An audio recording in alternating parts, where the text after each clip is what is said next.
Hey, salut tout le monde, bienvenue pour un nouvel épisode des KEM avec toutes les armes. Cette fois nous sommes à la Amélie, donc l'un des fusils mitrailleurs de ce Call of Duty Ghost, qui est le fusil mitrailleur qui a les plus hauts dégâts mais aussi la plus faible cadence de tir, donc du coup c'est pas forcément toujours très pratique.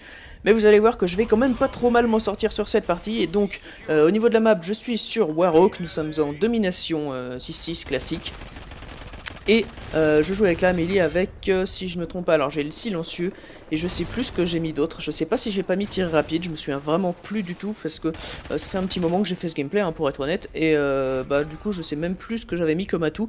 Alors je crois que, enfin vous allez voir quand je vais mourir à la fin ce que j'aurai comme atout, puisque je vais respawn et vous allez avoir tous les atouts sur la gauche de l'écran. Après en ce qui concerne les atouts du bonus spécialiste, j'en ai aucune idée. Mais bon, c'est un peu du classique pour les fusils d'assaut, enfin c'est des atouts type fusil d'assaut, hein, c'est-à-dire du tracker, du as de la gâchette comme je viens de débloquer là.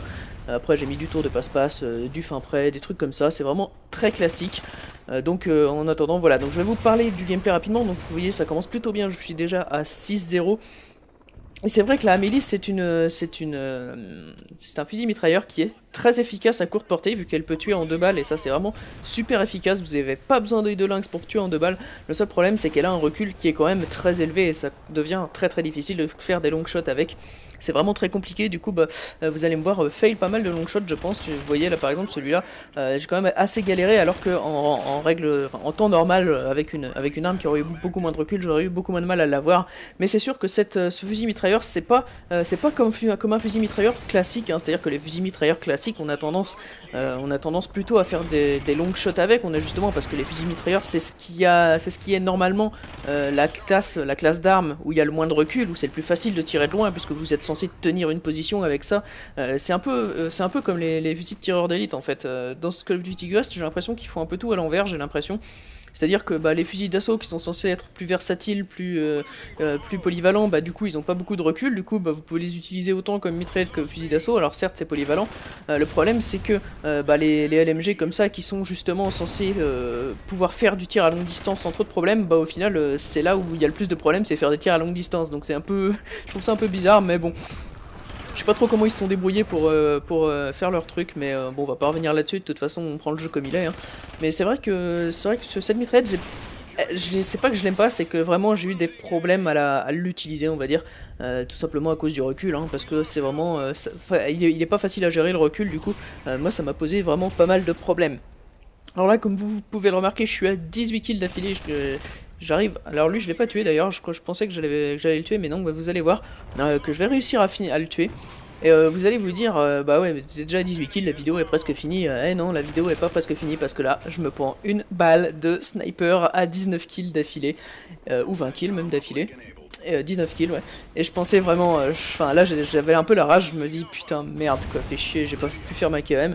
Et en fait vous allez voir que ça va plutôt être une fail double KEM avec cette Amélie, parce que je vais donc j'ai sauté le gameplay, hein, j'ai passé les 5 ou 7 morts que j'ai fait entre temps parce que c'était pas très intéressant. Et on va passer directement à la fin du gameplay où je fais la KEM, hein. Et c'est vrai que j'étais un peu blasé de pas avoir réussi à faire la double. Enfin, au début je le savais pas, parce que moi j'étais à 19, c'est pas comme si c'était la première fois que ça m'arrivait de mourir à 19. Le problème c'est que quand je meurs à 19 une première fois et puis que après j'en fais vraiment une, là c'est un petit peu chiant parce que du coup on a un peu la rage, on se dit putain j'aurais pu vraiment faire les deux, j'aurais pu faire la double. Mais bon, on peut pas réussir à tous les coups, hein. Puis, de toute façon, bah, c'est pas avec le nombre de doubles nucléaires que je fais que je peux me permettre de me vanter de faire des doubles nucléaires, on va dire, parce que c'est pas vraiment ma tasse de thé, on va dire. Les simples c'est bien, j'aime bien les simples, mais les doubles c'est vraiment, enfin, comme je joue tout le temps en solo, c'est vraiment galère de faire des doubles nucléaires en solo, j'en ai fait qu'une. J'ai failli en faire deux, d'ailleurs je vous posterai certainement un autre gameplay d'une fail double ou d'une double, enfin vous verrez bien un de ces quatre. Mais en attendant, voilà, donc je suis reparti dans ma série, je suis déjà quasiment un spécialiste, et c'est vrai que c'est une arme qui est très efficace, mais comme je le disais, il faut vraiment prendre des maps qui sont pas trop à longue portée, ou alors gérer vos déplacements de façon à ce que bah, justement vous soyez pas tout le temps comme là à longue portée. Là ça allait encore, hein, le recul était sur ce kill là, il était quand même plutôt correct. Mais il est trop aléatoire, c'est-à-dire que des fois on se trouve avec du recul, on sait pas d'où il sort, boum, ça part dans le ciel d'un coup. C'est vraiment trop bizarre comme sensation avec ce fusil mitrailleur. Mais c'est vrai que par contre ces dégâts et puis la puissance de perforation qu'ont les LMG, ça c'est vraiment que du bon, parce que vous passez à travers les murs, c'est comme dans du beurre. J'ai peut-être mis d'ailleurs les armor pen, les trucs pour pénétrer à travers les murs. Je suis pas sûr, je crois pas. Je sais plus si j'ai mis tir rapide ou si j'ai mis le truc pour... je sais plus comment il s'appelle d'ailleurs. Enfin les balles pour passer à travers les murs là. Je me souviens plus, alors j'aime bien. Gazer Noob Camper. Oui, je pense que vous êtes témoin que j'ai beaucoup campé dans cette partie, à mon avis, je pense que j'ai tellement campé que j'ai au moins fait 3 fois le tour de la map. Non mais bon, enfin bref. Donc voilà, c'est vrai que les balles pénétrantes, c'est vraiment excellent sur les fusils mitrailleurs, parce que vous pouvez tirer à travers les murs comme s'il n'y avait pas de mur. Et bah en fait c'est surtout ça le gros avantage des fusils mitrailleurs. C'est pour ça en général que si j'utilise un fusil mitrailleur plutôt qu'un fusil d'assaut, c'est parce que j'ai envie de tirer à travers les murs, on va dire. C'est pas parce qu'en général les fusils d'assaut sont quand même plus simples à utiliser, sont plus faciles, parce que les fusils mitrailleurs c'est bien, mais c'est quand même lourd, non seulement au niveau de la vitesse de déplacement, mais moi ce qui me dérange c'est surtout la vitesse de visée, parce que le problème qu'il y avait c'est que depuis Black Ops, depuis Modern Warfare 3, il me semble, ouais, c'est depuis Modern Warfare 3 ou depuis Black Ops 1, je sais plus. Enfin, si vous voulez, avant As de la Gâchette, ce que ça faisait, c'est que ça faisait moins 50% de temps pour viser. Donc c'était bien parce que c'était super utile sur n'importe quelle arme, puisque vous avez 50% de temps en moins. Le seul problème, c'est que maintenant sur Ghost, c'est plus en pourcentage sur le temps total, bah maintenant c'est en secondes direct, quoi. C'est-à-dire que si vous avez une seconde pour viser, bah vous mettrez que 0,90 avec As de la Gâchette. Et bon, une seconde, j'ai pris un exemple qui est un peu hors norme, mais... c'est sûr que là, sur As de la Gâchette, sur Call of Duty Ghost, vous mettrez que 0,1 seconde en moins pour viser. Mais sur un fusil mitrailleur qui a énormément de temps pour viser, ça n'aide pas autant que ça le devrait, j'ai envie de dire. Et c'est un peu dommage parce que c'est un peu ce qui m'empêche, enfin ce qui m'empêche, c'est pour ça que j'aime pas trop jouer avec les fusils mitrailleurs au final, parce que je mets vraiment beaucoup trop de temps pour viser. Là, j'ai eu énormément de chance et je débloque les KEM sur une chatte monstrueuse.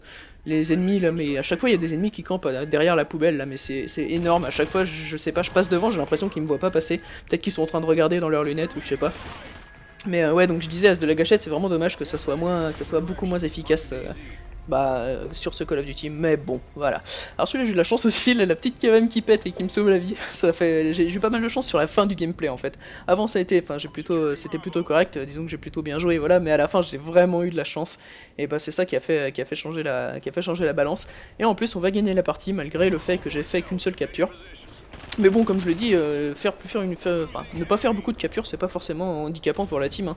Il y a beaucoup de monde qui dit ouais, tu captures rien et tout. Ouais, enfin, si je capture rien et puis que je fais 80 kills, bah, je sais pas, hein, si mes alliés, si je fais qu'il y a un allié qui saute sur le point, moi je le défends sans problème. Hein. Le mec, y a pas de souci, je peux tuer les 5 ou 6 qui viennent le déloger, c'est pas un problème. Donc après, de toute façon, il faut un peu de tout dans les teams, hein. C'est comme sur tous les jeux. Hein. Si vous avez pas un ou deux supports, un ou deux objectifs players et un ou deux slayers, bah au final... vous allez pas faire grand chose, hein. Si vous avez que des objectifs players et qui vont tous se suicider sur les points, ça sert vraiment à rien. Et si vous avez que des slayers qui capturent jamais les points, ça sert à rien. Donc voilà, c'est un peu ça, parce que je vois beaucoup de monde qui arrête pas de se plaindre, ouais, tu joues jamais l'objectif, ou même pas moi, hein, pas forcément moi, mais d'autres collègues youtubeurs ou d'autres personnes sur le multi, qui arrêtent pas de se plaindre, alors qu'au final, c'est pas non plus, enfin voilà, quoi, c'est pas no big deal, j'ai envie de dire. Donc voilà, on va arriver à la fin de ce gameplay, puisque j'arrive à finir la partie avec un 61-7. J'ai quand même réussi à buter le Klebs à la fin, là je suis content d'avoir buté ce saleté de Klebard. Je m'en remettrai jamais, je suis déçu qu'il n'y ait pas un atout pour ne pas être détectable par les chiens, ça c'est vraiment dommage. Enfin bref, moi je vais vous laisser là-dessus sur cette petite KM à la mêlée, j'espère que ça vous a plu. Je vous souhaite une bonne journée et une bonne soirée, et puis on se retrouve la prochaine fois. Allez, ciao!